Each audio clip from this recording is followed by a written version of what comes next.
اپنے خوابوں کا پیچھا ضرور کریں، لیکن ایک بات ہمیشہ یاد رکھیں، اس سڑک سے جائیں جو آپ کو واپس آپ کے گھر لے جائے۔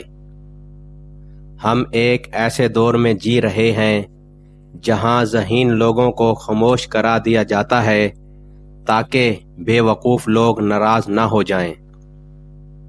اگر آپ کو لگتا ہے کہ دنیا میں سب سے بہترین مذہب آپ کا ہے، تو سب سے بہترین کردار پیش کرنا بھی آپ کی ذمہ داری ہے۔ حکمت تجربہ کرنے سے آتی ہے، اور تجربہ اکثر دماغ کی کمی کا نتیجہ ہوتا ہے۔ ایسا دھوکہ جو سب کے سامنے دیا جا رہا ہو، اسے پکڑنا مشکل ہوتا ہے۔ اس چیز سے کوئی فرق نہیں پڑتا کہ آپ کی شکل کیسی ہے، آپ کیسے نظر آتے ہیں۔ اگر آپ دوسروں کے لیے آسانیاں پیدا کرتے ہیں تو آپ دنیا کے خوبصورت ترین انسان ہیں۔ زندگی میں ایک بات ہمیشہ یاد رکھو، ہمیشہ یہی ظاہر کرو جیسے آپ کے ساتھ کچھ بھی نہیں ہوا، چاہے آپ کے ساتھ کچھ بھی ہو جائے۔ کسی کو بھولنے کا سب سے آسان طریقہ یہ ہے کہ آپ اس کے بارے میں سوچنا چھوڑ دیں۔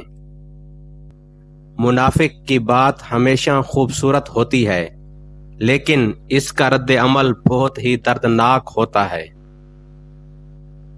اگر آپ سکون چاہتے ہیں تو لوگوں کی پرواہ کرنا چھوڑ دیں، ہجوم کو کم سے کم کریں، پھر چاہے لوگ آپ کو خود غرض ہی کیوں نہ سمجھیں۔ خدا کی مخلوق کی خدمت کرنا اس زمین پر اپنی ذمہ داری پوری کرنا ہے۔ دنیا میں حسد وہ واحد دولت ہے جس کے پاس جتنی زیادہ ہو وہ اتنا ہی غریب ہوتا ہے۔ ہم میں سے بہادر انسان وہ ہے جو نفرت کا مقابلہ صبر سے کرتا ہے۔ اپنی خوشیوں کو بڑھا لینا کسی سے انتقام لینے کا بہترین طریقہ ہوتا ہے۔ آپ کی وہ غلطی سب سے بڑی غلطی ہے جس کے غلط ہونے کا احساس تک نہ ہو۔ آپ کے بارے میں اچھا ایک ہی شخص سوچ سکتا ہے، آپ کا بھلا صرف اور صرف ایک ہی شخص کر سکتا ہے، اور وہ شخص آپ خود ہیں۔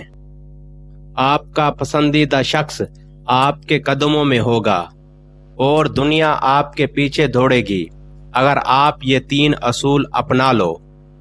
نمبر 1 یقین، نمبر 2 نظم و ضبط، نمبر 3 بے لوث محبت۔